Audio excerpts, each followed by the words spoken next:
All right, you guys, we are just days away. We're days away at this point from a WNBA strike or lockout, okay?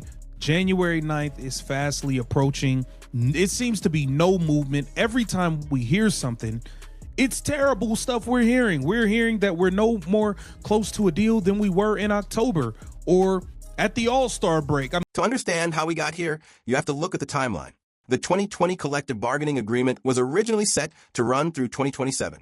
At the time, it was widely viewed as a win for players, higher salaries, improved benefits, better working conditions. It made sense then, but on October 21st, 2024, the players exercised the opt-out clause. Why? Because the league experienced what was described as explosive growth. And let's be honest about what that means. Caitlin Clark arrived. Ratings surged. Attendance skyrocketed. National attention followed. Suddenly, the old agreement looked outdated. That part is fair. Growth happened. Players wanting a bigger share is reasonable. Where things started to unravel is what happened next. Negotiations dragged on for months. Through November, through December, through the All-Star break, and now into January. And according to every report, the sides are no closer to a deal than they were at the start. The frustration boiled over publicly at the 2025 All-Star game when players wore warm-up shirts reading, "Pay us what you owe us." It was a powerful message, but also a vague one. What exactly is owed? Based on what numbers? Over what timeline? That's the core issue. Emotionally, the players feel underpaid. Structurally, the league is still operating at a loss and remains subsidized by the NBA. Both things can be true at the same time. Public pressure campaigns can be effective, but they also lock positions in place. Once slogans replace specifics, compromise becomes harder, not easier. And as the deadline approaches, that lack of clarity becomes more dangerous. Because rhetoric doesn't keep a league running. Agreements do. Is stuck in a nasty, bad spot.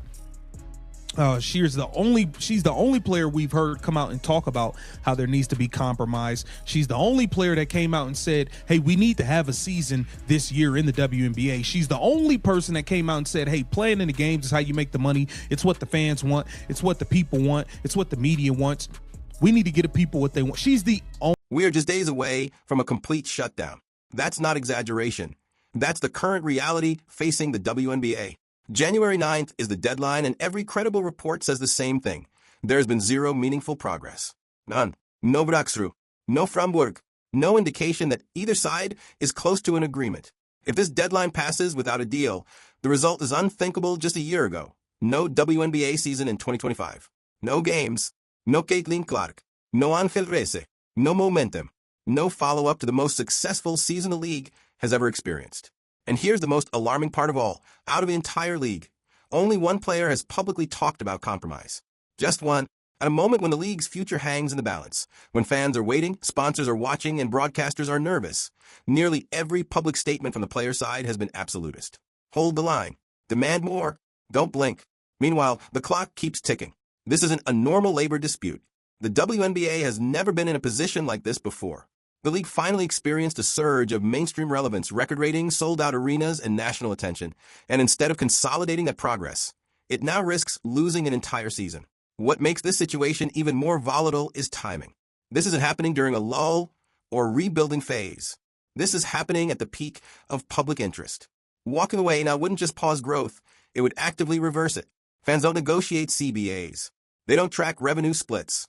They care about one thing, whether the games exist. And every day without progress increases the risk that casual fans, many of whom only just discover the league, will simply move on. The silence around compromise is deafening. When deadlines approach, leadership usually emerges. Right now, that leadership appears to be coming from exactly one place, and that imbalance may end up defining how this crisis is remembered. You got all these other players who are trying to hold out and squeeze every little penny out of the fans and out of the WNBA and all of this stuff. Based on the numbers and the fans that Caitlin Clark brought into the league. But these are the same people who called all of her fans racist, no matter if you was black like me or if you was white, if you was Mexican, no matter what it was, they called you racist if you was a Caitlin Clark fan. All of this stuff. They didn't, oh, we don't want y'all here. We don't want y'all. Y'all don't want them, but y'all trying to capitalize and make money off of them. July 17th, 2024 is when tensions truly escalated. That's when the WNBA and the Players Association met for the first time in months. Attendance was high. Big names were present, including Caitlin Clark and Angel Reese. even though neither is a union representative. The meeting lasted just 2 hours. When it ended, players said they felt ignored. Commissioner Kathy Engelbert insisted a deal would get done on time.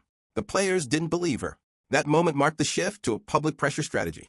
Warm-up shirts, social media posts, direct criticism of league proposals. Sata Sabali called the offer a slap in the face. Sophie Cunningham echoed that sentiment. Sydney Colson supported it. Union President Nneka Agwamike amplified the message. Tactically, it makes sense. Public pressure can move negotiations. Fans can influence owners. But here's the imbalance that's impossible to ignore. We've seen the league compromise repeatedly. Salaries raised, revenue sharing adjusted, proposals revised. What we haven't seen publicly is what the players are willing to give up. That's why Caitlin Clark's comment matters so much. She didn't take sides. She didn't undermine the union. She simply stated the obvious. Compromise has to happen on both sides. So far, only one side appears willing to say that out loud. Bargaining agreement, CBA deadline nears, and star Caitlin Clark remains outspoken amid stalled negotiations that could shape the future of the league. The 2020 CBA between WNBA and WNBPA increased salaries and benefits and was originally set to last until 2027. However, just 4 years later, players invoked the opt-out clause on October 21st, 2024, citing the league's explosive growth and outdated structure, citing Caitlin Clark arriving to the league and bringing in all these fans and this money. That's what it is. Let's be very clear about what's actually happening here. Caitlin Clark is the only WNBA player who has publicly said that both sides need to compromise. She is the only one who has openly emphasized that fans want to see games played, and that playing games is how revenue is actually generated in the first place. Every other public-facing message from the players' side is focused on holding out, maximizing leverage, and extracting the highest possible revenue share. On its own, that strategy isn't unreasonable. Players advocating for themselves is normal. But there's one uncomfortable reality sitting at the center of this dispute that no one wants to acknowledge out loud. The revenue explosion everyone is fighting over came overwhelmingly from the fans Caitlin Clark brought into the league. Those same fans were repeatedly criticized, dismissed, and in many cases accused of racism throughout the 2024 season. That contradiction matters because it creates a dynamic that's incredibly hard to reconcile. On one hand, many players spent months publicly pushing back against this new fan base, questioning their motives, criticizing their behavior, and framing them as a problem. On the other hand, the league's financial surge, higher ratings, sold-out arenas, increased sponsorship interest, was driven almost entirely by those same fans. So now the message becomes confusing. You don't want these fans. You resisted them. You publicly challenged them. But you do want the money they generated, and you want a larger share of it. That tension sits at the heart of this labor dispute, even if no one is willing to say it explicitly. Caitlin Clark's comments stand out precisely because they acknowledge reality. Fans matter. Games matter. Visibility matters. No games means no revenue, no matter how strong your negotiating position looks on paper. That doesn't mean players shouldn't fight for fair compensation. It means a strategy has to account for how fragile momentum actually is. And right now, the only public voice acknowledging that fragility belongs to the league's newest star. 2024, attendance was historic with players like Caitlin Clark and Angel Reese present despite not being union reps. Yet after a 2-hour session, many left feeling ignored while WNBA Commissioner Kathy Engelbert insisted a deal would be finalized on time. Players amplified their protests wearing shirts during pregame warmups reading, "Pay us what you owe us." Satu Sabali described the league's initial proposal as a slap in the face, echoing the sentiment of Sophie Cunningham, Sydney Colson, and WNBPA President Nneka Agwamike. While the WNBA increased Supermax salary. Let's break down what the players are actually asking for, because some of it is reasonable and some of it is genuinely difficult to justify given the league's financial reality. Revenue sharing? Fair. Increased salaries? Absolutely justified. And to its credit, the league has already moved significantly. The Supermax salary rose from $850,000 to $1 million, and recent reports suggest it's now at $1.3 million, with revenue-sharing mechanisms that could push top earners even higher. The veteran minimum jumped from roughly $75,000 to around $300,000. That's not incremental growth. That's a massive structural shift. But the demands don't stop there. Players want the league to continue fully covering housing and rental cars, costs that run into the millions annually. They also want pensions and financial compensation for retired players who haven't played in years. Respect for legends is important. The league exists because of pioneers like Cheryl Swoops and Lisa Leslie. But this is where financial reality intrudes. The WNBA is still not profitable. It is still subsidized by the NBA. Owners are not operating from surplus. They're managing losses. Asking a league that isn't yet self-sustaining to fund retirement packages for former players while dramatically increasing current salaries is a tough sell. And the owners have been blunt about it. According to league projections, agreeing to every demand would result in losses approaching $700 million. Owners aren't philanthropists.